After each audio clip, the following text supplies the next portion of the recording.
नमस्कार विद्यार्थी मित्रांनो, आज आपण बघणार आहोत सराव प्रश्नपत्रिका द्वितीय घटक चाचणी इयत्ता 7वी, विषय सामान्य विज्ञान, गुण 20. प्रश्न क्रमांक 1 अ. कंसातील योग्य शब्द निवडून वाक्य पूर्ण करा. लवक, तेलाम्ल, ऊर्ध्वपातन, ऐच्छिक. 1. लवक हे अंगक फक्त वनस्पती पेशीतच असते. 2. पापण्यांमध्ये ऐच्छिक प्रकारचे स्नायू असतात. 3. अशुद्ध द्रवपदार्थ शुद्ध करण्यासाठी ऊर्ध्वपातन पद्धतीचा उपयोग होतो.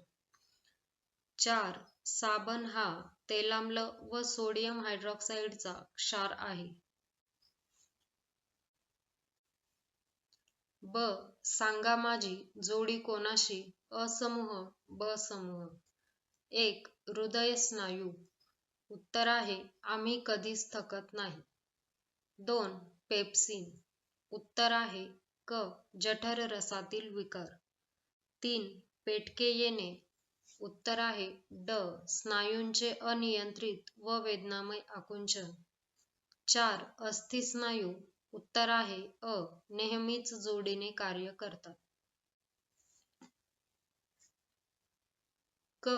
खालील दिलेले बदल कोणकोणत्या प्रकारांत मोडतात? कसे? 1. फटाका फुटणे. उत्तर आहे रासायनिक अपरिवर्तनीय शीघ्र. 2. भूकंप होणे. उत्तर आहे भौतिक. रासायनिक अपरिवर्तनीय नैसर्गिक. प्रश्न क्रमांक 2 अ.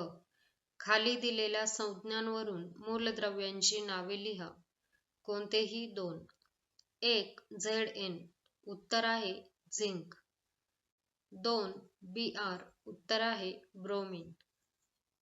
3. Pt. उत्तर आहे प्लॅटिनम.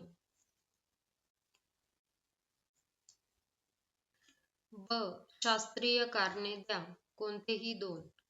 1. लोखंडी वस्तूस रंग लावावा. उत्तर आहे लोखंडी वस्तू नैसर्गिकरित्या गंजते. हवेतील ऑक्सिजन, आर्द्रता, रसायनांची प्रक्रिया, वाफ यांची प्रक्रिया होऊन लोखंडावर गंज चढतो. यालाच क्षरण असे म्हणतात. हे क्षरण रोखण्यासाठी आणि लोखंड सुस्थितीत राखण्यासाठी लोखंडी वस्तूस रंग लावावा. 2. हृदयाच्या स्नायूंना अनैच्छिक स्नायू म्हणतात.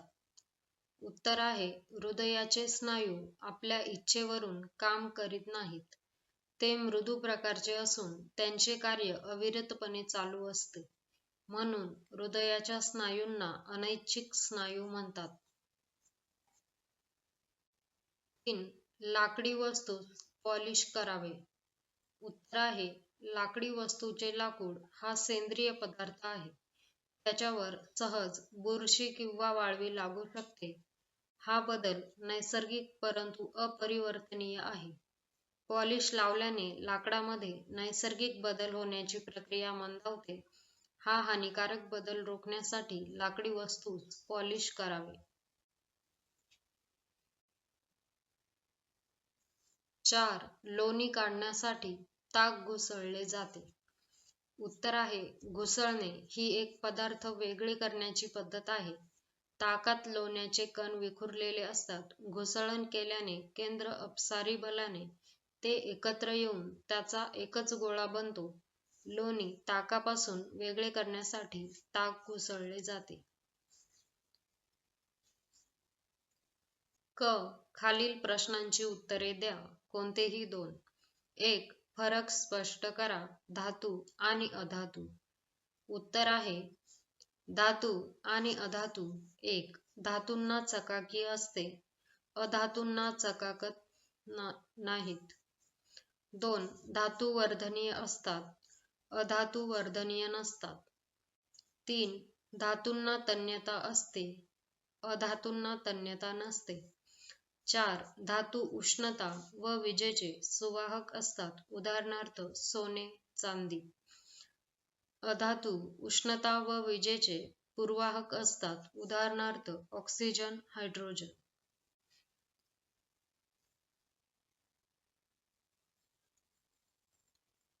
2. दातांचे प्रमुख प्रकार कोणते? त्यांचे कार्य काय आहे?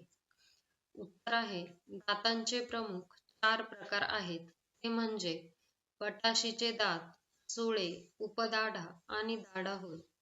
यांपैकी पटाशीच्या दातांनी तुकडा मोडता येतो किंवा एखादी वस्तू सोलता येते. सुळे शाकाहारी प्राण्यात आणि मानवात विशेष वाढलेले नसतात. भक्ष्याची शिकार करायला सुळ्यांचा उपयोग होतो. उपदाढा आणि दाढा यांचा वापर चर्वण करायला होतो.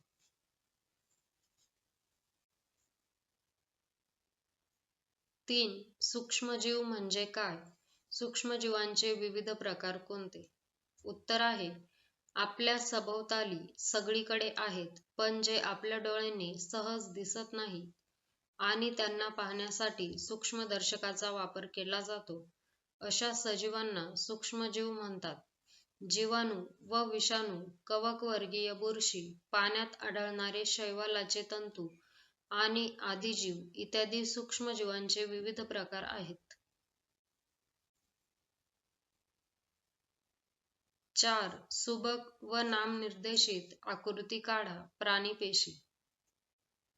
बघा विद्यार्थी मित्रांनो, समोर प्राणीपेशीची आकृती दिली आहे. त्यामध्ये मुक्त रायबोझोम, लयकारिका, पेशीपटल, गोल्जी पिंड, केंद्रक, आंतरद्रव्य जालिका, रिक्तिका, तंतुकणिका इत्यादी दर्शवलेले आहेत. ते तुम्ही व्यवस्थित बघून घ्या. विद्यार्थी मित्रांनो, इझी सोल्युशन क्लासेस चॅनलवर सर्व विषयांचे स्वाध्याय अपलोड करत आहोत. चॅनलला सबस्क्राईब करा आणि सोप्या भाषेतील स्वाध्याय अभ्यासा. Thanks for watching.